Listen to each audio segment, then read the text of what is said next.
ಹರ ಓಂ ನಮ ಶಿವಾಯ. ಅರುಣಾಚಲ ಪುಣ್ಯಕ್ಷೇತ್ರದಲ್ಲಿ ಮಹಾಶಿವನೇ ನೆಲೆಗೊಂಡಿದ್ದಾನೆ.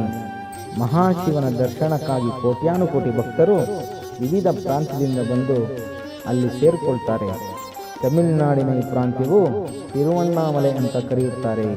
ತಿರು ಅಂದರೆ ಶ್ರೀ ಅಂತ, ಅಣ್ಣಾಮಲೆ ಅಂದರೆ ದೊಡ್ಡ ಬೆಟ್ಟ ಅಂತ ವಿಶ್ಲೇಷಿಸುತ್ತಾರೆ. ಕಾಶಿ ಕ್ಷೇತ್ರಕ್ಕೆ ಸಮನಾದ ಒಂದು ದೊಡ್ಡ ಪುಣ್ಯಕ್ಷೇತ್ರವೆಂದು ದಕ್ಷಿಣ ಭಾರತದ ಜನರು ನಂಬುತ್ತಾರೆ.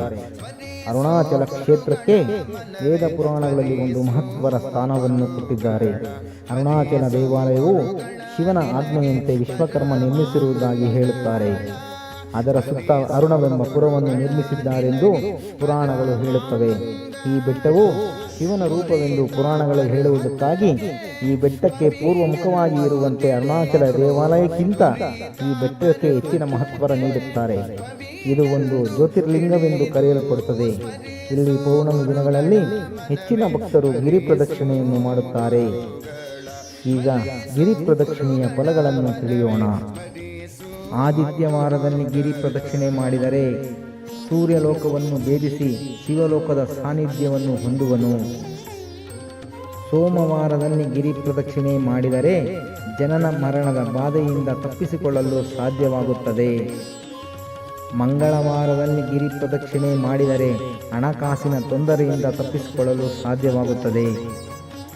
ಬುಧವಾರದಲ್ಲಿ ಗಿರಿ ಪ್ರದಕ್ಷಿಣೆಯನ್ನು ಮಾಡಿದರೆ ಮಹಾಪಂಡಿತನಾಗಿ ಸಕಲ ಕಲಾ ವಲ್ಲಭನಾಗಿ ಲೋಕದಲ್ಲಿ ಪ್ರಖ್ಯಾತಿಯನ್ನು ಹೊಂದುವನು.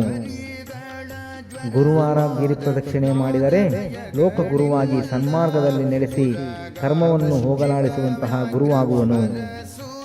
ಶುಕ್ರವಾರ ಗಿರಿ ಪ್ರದಕ್ಷಿಣೆ ಮಾಡಿದರೆ ಸಕಲ ಸಂಪತ್ತುಗಳಿಂದ ಕೂಡಿ ಇಷ್ಟು ಲೋಕವನ್ನು ಸೇರುವನು. ಶನಿವಾರ ಗಿರಿ ಪ್ರದಕ್ಷಿಣೆ ಮಾಡಿದರೆ ಪ್ರಾಪಂಚಿಕ ವಿಜಯವನ್ನು ದೊರೆತು ಅಷ್ಟೇ ಅಲ್ಲದೆ ಜಾತಕದಲ್ಲಿರುವಂತಹ ಶನಿ ದೋಷ ನಿವಾರಣೆಯಾಗುವುದು. ಅಷ್ಟಲ್ಲದೆ ಶಾರೀರಿಕ ಮಾನಸಿಕ ರೋಗಗಳಿಂದ ಬಾಧೆಯಿಂದ ಅನುಭವಿಸುವವರು ಬಲಹೀನರು ಪ್ರದಕ್ಷಿಣೆ ಮಾಡಿದರೆ ಬಾಧೆ ತೊಲಗಿ ಸುಖವಾಗಿ ಜೀವನವನ್ನು ನಡೆಸುವಂತೆ ದೇವತೆಗಳಿಂದ ಅನುಗ್ರಹಿತನಾಗುವನು. ಲೋಕಃ ಸಮಸ್ತ ಸುಖಿನೋ ಭವಂತು, ಸಮಸ್ತ ಸನ್ಮಂಗಳಾನಿ ಭವಂತು.